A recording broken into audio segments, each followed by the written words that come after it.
It's Arsenal, Liverpool take two as the Gunners look to get revenge after their 3-1 defeat Monday evening in the league as they take on Klopp's side once again, this time in the League Cup fourth round, looking to join the likes of Spurs and their rivals into the quarterfinals to win a competition that it is fair to say has been a pretty darn long time since they last did it. So let's have a look at how Arsenal may line up and predict how the game might go against Liverpool at Anfield.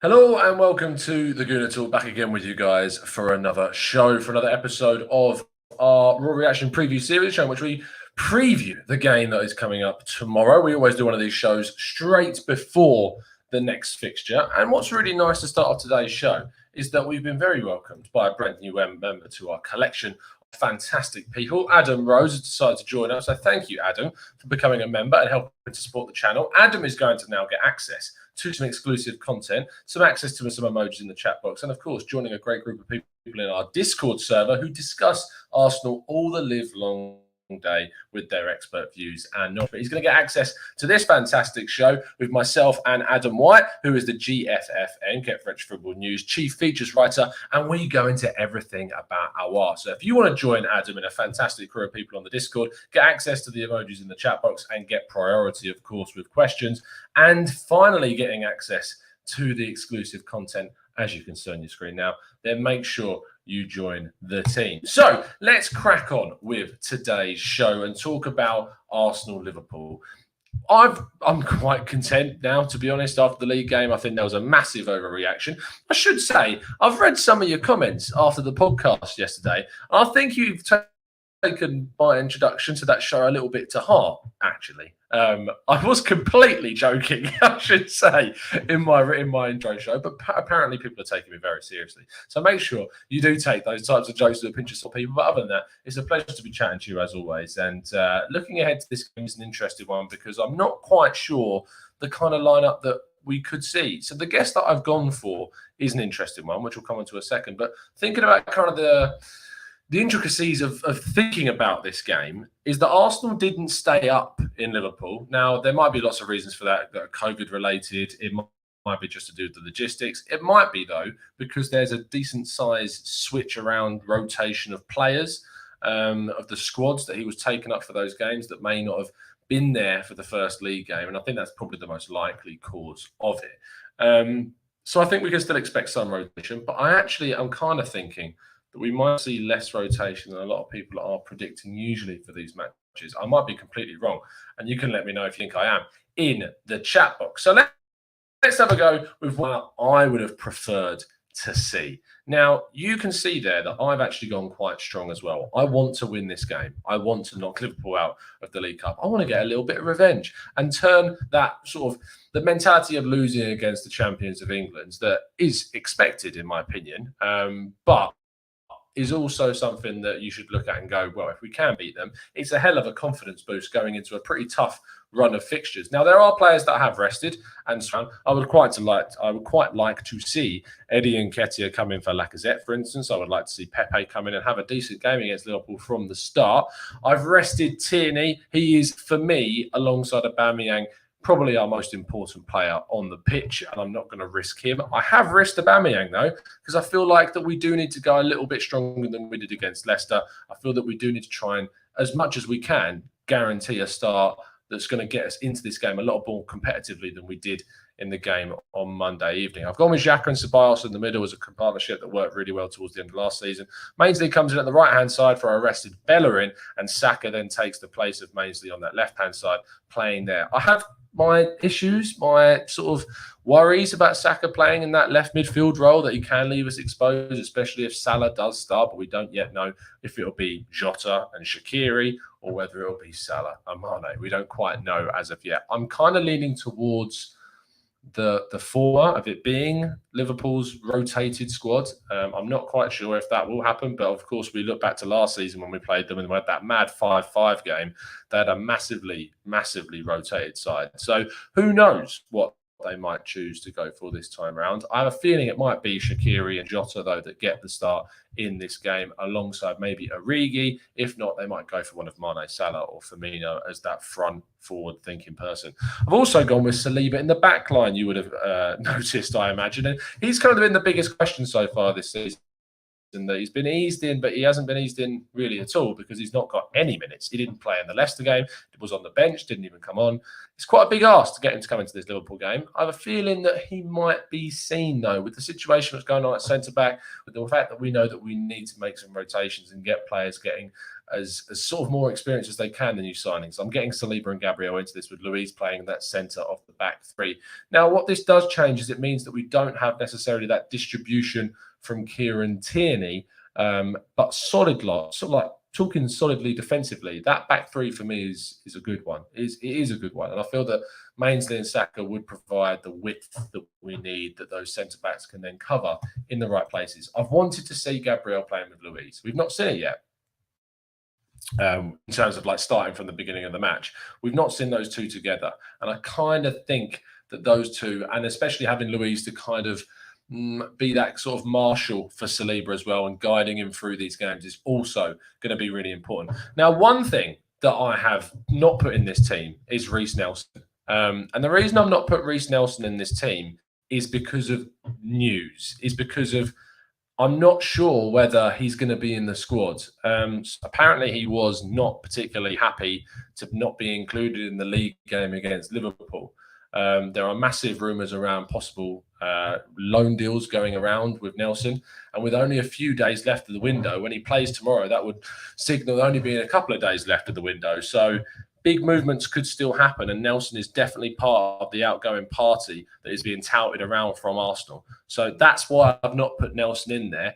Had this not been the case, I probably would have taken Aubameyang out and put Nelson in at this point. But I also want to kind of really go for it in this game and get a win in this match. So Nelson is, it's a weird one. So there you go regarding that one.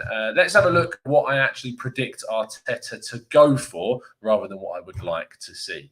So I also have a think about this and thought that Arteta would still go strong in this game. I still think he will go strong. Again, no Nelson for the same reasons I've just talked about. Aubameyang and Nketiah, Pepe is the same. Cedric is now back in complete full training, the same as Tierney was the other week, and he still played on Monday night. So I think there's a chance that we could see Cedric come in. Saka playing on the other side with Xhaka and Sebastian in the middle. Again, I just have that feeling that Arteta is going to want to go for it in this game. That doesn't necessarily mean that El Neni and Willock will play. It doesn't necessarily mean that Socrates, who of course is also back in full training, will play.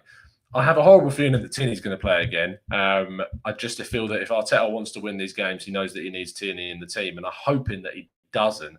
I just have a feeling that Arteta is going to go with Tierney in this team, but still play Saliba. I kind of want to see Saliba. Gabriel didn't play on Monday night, and maybe that means that the young Brazilian comes in there. But that's a very young defensive line. I think Tierney's, 23-ish? Let me just check that before I get myself wrong.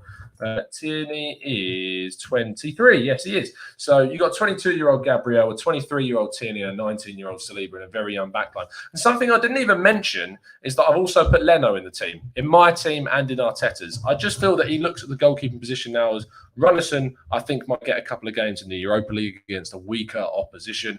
But I think that he sees Leno as kind of the starter, no matter who we're sort of playing in terms of cup competitions and domestic seasons. But in Europa League, we might see Runnison come in. I'd be surprised if he plays this game. I really will. I think Leno will continue trying to keep the form up, try to keep the momentum going and getting him as many minutes as feasibly possible, as he obviously didn't play a lot towards the end of last season because of injury, and he's still coming back in. Let's get some of your comments then in regards to all of that information that I've read out there.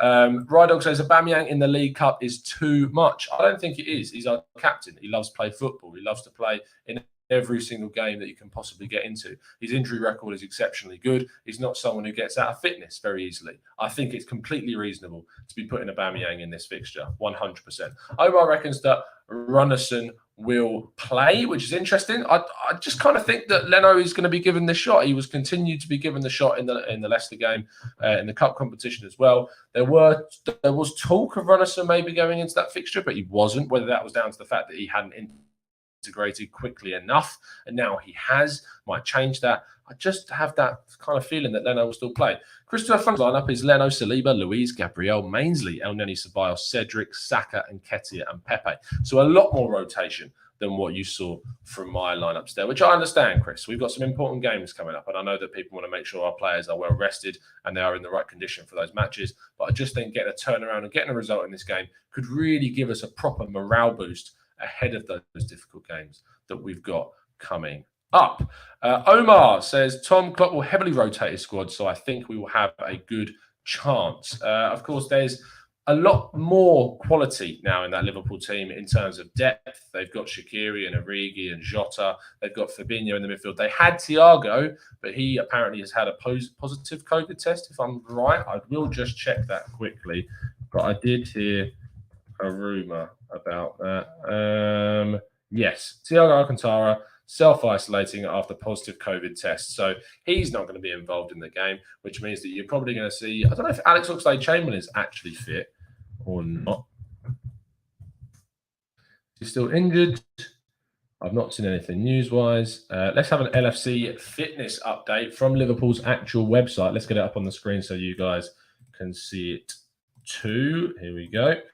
So in terms of Liverpool, Liverpool will be without Jordan Henderson, Joel Matip, and Kostas Tsimikas for the Thursday trip against Arsenal. That's interesting at left back. Does that mean that Robertson will continue at left back? I hope not. I really hope not. But it could be that's the case at this stage in time. Matip obviously continues to be sidelined with a muscular issue, which could mean that Joe Gomez plays again. It could mean that Van Dijk plays again. They've got some other younger options that they could bring in as well. So yeah, Ox is progressing well in a good way, and it's really important for him that this first phase goes smooth. But of course, that takes a much longer time. So Oxlade-Chamberlain is out from the looks of things. So there you go in regards to that one. Christopher Fung says, yeah, Fabrizio's latest tweet is that Barca are going in for Depay if Dembele agrees to leave for United. Wow. If Dembele goes to United, that would be massively silly of Koeman and, of course, Barca. But I did see a quote from Koeman saying that he's relying on him. So who knows? Teng Wang says, that is ludicrous. Why would you risk injury to play Aubameyang? He is a key player for the tournaments. You can't play every game as if you're wrapping these players in bubble wrap. Just because you're not playing in his cup competition doesn't mean he's going to get injured. Footballers are designed to play football. Aubameyang's injury record is exceptionally good. He doesn't really get injured at all. And I know I'm massively touching wood, guys. I am. But at the same time, you can't just not play a player because it risks injury. Otherwise, you'd never play them. It's as simple as that. He could get injured against Sheffield United. He could get injured the next game. But you just play your best players in the games that you need to win. And I think Arsenal need to go into this game with the attempt to win it, 100%. And I would like to see Aubameyang come in 100%. Gerard says, I hope we put out a young team. We have big games coming up. Teng Wang says, I don't mind throwing this game. It's not so important, but of course I would like to win it. Chris P says, Willock will definitely feature. That's the one I was kind of iffing and erring about. I wasn't sure whether Willock would actually come into the team or not. Mark Cartwright says, re-Spanish clauses in 2016, the laws were changed with the buyout fee no longer subject to meaning only the fee itself has to be paid. So there you go. There you go. Rydog says, you are on record. Rydog's always my guy in the chat box for checking on things that I've said. Of saying that the Carabao Cup is a secondary tournament. Yes, 100%. It's a secondary tournament to us achieving top four. 100%. Doesn't mean that you don't want to win it. And doesn't mean anything. Just because I think it's not as good as winning the top four. What an Arsenal saying. It's getting top four doesn't mean that I don't want to win the competition. It's just not as high on my priority list. So you can try and catch me out there, Rydog, but once again, it's failed. Christopher Fung says, Tom, can you work your magic and get the Aouar deal over the line? I mean, I wish I had the magic wand where I could just wave it and get Aouar in. Unfortunately, I don't, I'm afraid. Taib says, Tom, I think Arteta should start playing Alba through the middle. The issue with that, Taib, is if you do that, then you need to switch to a 4-3-3 because you need to have the midfielder that's going to play in behind Aubameyang to feed that player creatively, because Arsenal's central creation is all in the final third from the wide areas. It's never through the middle. And Aubameyang feeds off that really well when playing on the left flank. I'm actually a big fan of the Gabonese forward playing on that left-hand side. I think he works really well with Kieran Tierney. So for me, I'm happy for Aubameyang to continue. Thank you, Senki, for becoming a member. Much appreciate your support of the channel. You've joined a fantastic group of people. Make sure you tune into our Discord server if you are, in fact, an expert member. And I hope you enjoy your exclusive content and priority in the chat box. Javier says, I agree with Tom for the Carabao Cup. Again, I think it's all about the fact that, yes, I don't think of it as a high priority in terms of it compared to achieving top four, but it's still a cup competition.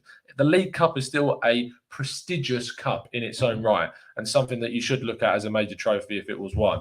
It's funny, isn't it? If you win it, it's great. If you don't win it, you mock it. And I'm sorry, but it's just not. I'd love to be winning the League Cup every season and adding to our haul of trophies. It's something to rub in the face of other teams.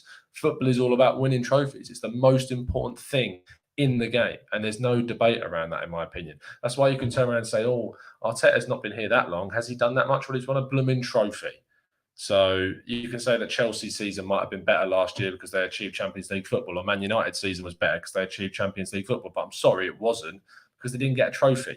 At the end of the season, at the end of a player's career, are they stacked up against other players by the amount of times they won qualification into the Champions League? No.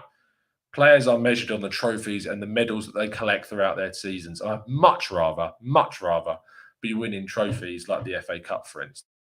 But I still want to get into that top four. And that is obviously important. I'm not disregarding it, but I just want to win trophies at the same time. And I think it's important that you go for both. Always. Rydell says City, Man United, Sheffield United, and Leicester. I'd rather keep Alva fresh for these. Again, I don't get this idea of keeping him fresh. He's an athlete who's a very, very fit player. And also what you'll notice in these games is Aubameyang doesn't particularly have to do so much movement. He is covering now that left-back position more, but with the 3-4-3 formation, he's not having to track back as much. So this whole keeping Aubameyang fresh just is a myth. To me, it's an absolute myth. He's going to be on fire in every single one of those games. There is no evidence whatsoever to think otherwise. Try again, Rydog. Gerard says, just hope my home team gets through to the league stages tomorrow night and meets the Arsenal. Gerard, you have to let me know who your home team is, mate. Thank you for tuning in, though. He's an athlete, not a robot. He needs a rest, Tom. I get that, mate. I get that. But there's still, I don't get this whole idea around it. I really don't. I don't understand the whole, Aubameyang needs a rest of that amount of time. Aubameyang is one of the fittest players in our team. He's played consistently twice a week for a long, long time with no problems. And all of a sudden, people are going to cry about the fact he's playing in the League Cup. I'm sorry, guys. I'm a winner, and I want to win this game, and I want to play my best player in that. I'll hold my hands up if I was wrong, 100%. Taib says, Tom, will we ever see Arteta start his best 11? What is his best 11, Taib? What is his best 11? That's the big question. Dr. Ken says, I would go for a 4-3-3 with Gabriel and Saliba at centre-back. I did debate with, internally about whether I think we should go for a back four. I'm just not sure it's worth risking against Liverpool. I'm just not sure if that's the right time to test it out. Fallout says, video quality is meh. What's wrong? Unfortunately, it might be the Wi-Fi. The area is going a bit weird at the moment. Sorry about that. But I assure you that the camera quality is fine. It's just sort of the connection, I'm afraid. Thank you ever so much for tuning in anyway. John says, Tom, there is what is known as burnout. 100%. But if you can name me the last time that Aubameyang burned out, please tell me when that was. Please tell me when that was. Omar says, Alba hasn't scored in a while, so I wouldn't be surprised if he plays. Senki, our new member, says, why don't we buy DePaul? He is much cheaper than Aouar. I think DePaul would be a much bigger risk than Aouar. I think he's done really well at Udinese. I do, but I'm just not sure. I'm just not sure if he would cut it in this Arsenal side. At Valencia, he wasn't amazing, and he went to Udinese and does really well, and I'm worried that that's probably because that's his level. So going to Leeds could flop completely if he actually does move there, and the money that's being touted around for someone like DePaul, I just think is a little bit too much. Sheikh Saif says, Tom, do you think we should play Pepe as a centre forward? He had a really good game against Liverpool last season when we lost 3-1 in the centre of the park with Aubameyang in sort of a front two. That was one of the best performances we've seen from him. Whether or not I think that should be a maintained thing, I'm not sure. Maybe, though, maybe it would enable him not to have to be so far back on the pitch to take players on. It's a possibility. The thing is, though, Shay, I don't think we're going to see it. I just don't think you're going to see it whatsoever. Thank you ever so much, people, for tuning in. It's been an absolute pleasure to speak to you, as it always is. I will see you straight after the game tomorrow evening to break down all the controversies and all of the incidents from the game. I'll see you then. Please leave a like on the video if you've enjoyed it. Please subscribe to the channel if you're new around here. Please join up and help support the channel as a member and get access to some amazing exclusive content. And I'll be back again tomorrow. It's been a pleasure to speak to you, as it always is. And as always, up the Arsenal.